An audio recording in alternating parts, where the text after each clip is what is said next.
On HBO pay-per-view, Terence Crawford proved himself to be the king of the 140-pound division as he defeated Viktor Postol via unanimous decision. I got the full breakdown for you. Check it out.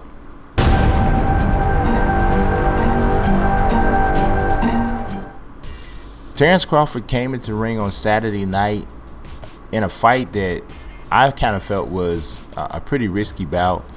Viktor Postol is a good fighter. Came in undefeated with the exact same record as Terence Crawford, although he didn't have the knockouts, but he was coming off of a TKO or a knockout win actually over Lucas Matisse in his last fight. So yeah, I mean, he couldn't have really been riding much higher than he was coming into this fight. But I did pick Terence Crawford to win the fight. I actually thought he might get a late stoppage. I wasn't surprised to see the unanimous decision, although I was a little surprised that he won as handily as he did. Postol had some moments early on in the first and third rounds. I felt he won those rounds and may have even won the second as well. But Crawford has always been a relatively slow starter, and that proved to be consistent in this fight.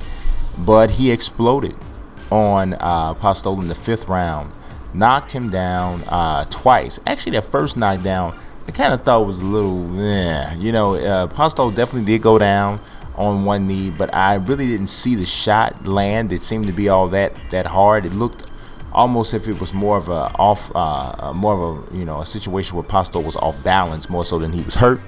But without a question, the second time he went down, he was definitely hurt. He got caught with a hard counter left hand that forced him to stumble back into the ropes, and Crawford followed him and was able to land another shot, and Postol's hand glove touched the mat, which obviously equals a knockdown. From that point on in the fight, Crawford completely dominated. I mean, Postol's body language was different. You could easily see that he did not have the same level of confidence that he had earlier in the fight. Early in the fight, he was bouncing. He had great posture. He had his left hand up and postured in a way where he could throw the jab quickly, and he was trying to basically blind Crawford a bit with that extended hand. But once he felt that power in the fifth round and Crawford started to show the speed advantage, it was a done deal at that point. Now, I will give Postol some credit for remaining somewhat competitive, because there was a point in the fight, I would say around the 6th or 7th round, that I thought that Crawford was just going to run away with this fight and finish Postol.